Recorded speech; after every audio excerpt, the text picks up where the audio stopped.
nagreklamo ng ipagbawal na daanan ng isang hagdanang itinayo papasok sa Manila South Cemetery sa Makati City. Nasa frontline ng balitang yan si JC Cosico. Pila-pila ang mga gustong umakyat sa bakal na hagdan na ito sa gilid ng Manila South Cemetery sa Makati City. Inilagay ang hagdan para maging alternatibong pasukan ng mga bibisita bukod sa main entrance ng sementeryo. Pero biglang pinahinto ang pagpapaakyat. May uwang yung bakal niya, nakausli, may uwang.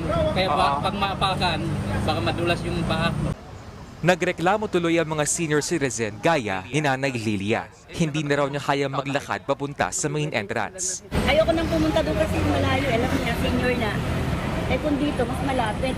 Mapapalayo rin daw ang mag-inang Belen at John kung iikot pa sila sa main gate. Gaano ba kalapit ma'am yung pupuntahan niyo po dito? Ayan na po, pagbaba. Parang walang contingency plan. Hindi rin pinapasok ang mga may dalang alagang hayop. Ang mga bata naman nilalagyan ng tag o wristband para madaling mahanap. Bago magsara ang sementeryo ng alas 7 ng gabi, higit 100,000 ang bumisita sa sementeryo. Sa Manila North Cemetery naman, marami pa rin humabol bago magsara ang sementeryo kaninang alas 7 ng gabi. Ang ilan, hindi na umabot. Hanggang alas 7 lang mo, alas 7 sarap.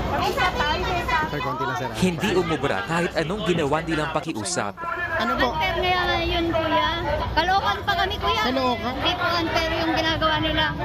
Nung last time, hindi man ganyan. Pero ma'am, Ayon sa pamunuan ng Manila North Cemetery, higit 1 milyon ang dumalaw roon ngayong maghapon. Sa mga hindi na pinapasok, maaari pa rin bumisita bukas simula alas 5 ng umaga.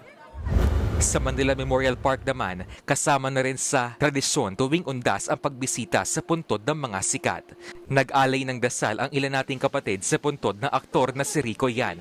Gayon din sa puntod ni na dating Pangulong Cory, Noynoy at dating Senador Ninoy Aquino. Walang curfew hours sa Manila Memorial Park hanggang November 2. Nagbabalita mula sa Frontline, JC Cosico, News 5. Mga kapatid, may Los Baños po. Huwag magpahuli sa mga balita at impormasyong dapat ninyong malaman. Para sa mas malawak na balitaan at diskusyon, mag-follow at mag-subscribe sa social media pages ng News 5.